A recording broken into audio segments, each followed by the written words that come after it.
So here we have the Husqvarna FE350. FE stands for 4 Enduro, and this bike is just that, an amazing enduro machine. Now enduro is getting off the beaten path, taking your dirt trails, but at least allowing the bike to be fully road legal and take some roads to get to your favourite paths. Now I'm no pro off-road rider, my experience is on the street, but this bike has taken me to places I could have only ever dreamed about. Been very, very capable. I've been very impressed. Huge WP suspension here, front and rear. Superb. Soaks up so many bumps, grips off rocks. Just by a flick of a switch here, 2 different maps for the engine.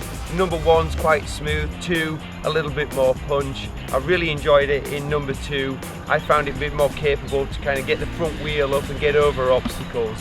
350 engine, super torquey, but at the same time not only do you have all of that bottom end, but this thing revs up to about 12,000 RPM. So power all the way through the range, but lots of bottom end. Superb close ratio 6-speed gearbox. You can literally go from 0 to pretty damn fast on this motorcycle on the dirt. I've had no problems with the gearbox. You've always been able to find a gear that's been right for the situation. You've got a beautiful little hydraulic clutch here from Brembo. Super light, lots of feel. Here on the other side we've got Brembo front brake. It's lightweight, it's small, but there's lots of stopping power. A 9.5 litre gas tank, so you can fill up in the morning and then spend the rest of the day in the hills without a worry. Some really nice little details on this bike which I'm very impressed with, like the radiator that's integrated into the frame, really keeping the tubing to a minimum. You've got a tiny little dash here which does actually give you your speed and a little bit of other information, but to be quite honest with you, when you're concentrating on the off-road, you're not really looking down here, you're looking in front of you, making sure that you don't hit any obstacles.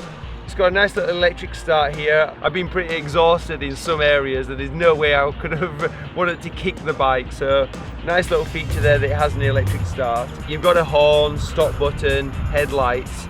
I rode on some off-road trails at night. The headlight was okay. I think if I owned this motorcycle I'd get definitely some better lights. It's okay, but it's just not the best. A very rigid steel frame and an aluminium swinging arm. Now the aluminium swinging arm is actually one piece, no welding, beautifully made, so it gives the rider a lot of feel, has some flex, and really puts a good connection between you and the ground. And I have to say, I've had no problems feeling the ground. Really great connection between the throttle and the rear tyre, giving the rider confidence. Now like I said, I'm no pro off-road rider, I enjoy riding off-road, but this bike has really given me a lot of confidence. Step by step we've been going on more difficult trails every day, and the bike has really taken me places where I would have never gone previously, and certainly it's given me confidence that I can ride an off-road bike and my level has gone up slightly, and it's this bike that's done it for me. It's lightweight but it's powerful, very slim. You can really move the bike around a lot. You've got some nice big grippy pegs here, no problems with your boots slipping, and a grippy seat here also. You feel really comfortable on the bike. Downsides to an enduro bike are they're not very comfortable on the road, the tyres aren't very suitable. It is possible to get from A to B, of course, just taking steady on the road, but this bike loves the dirt.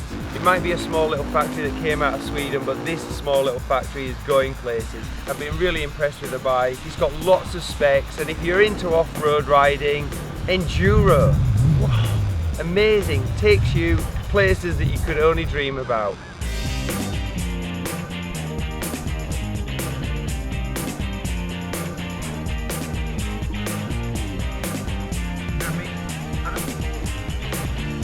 Okay,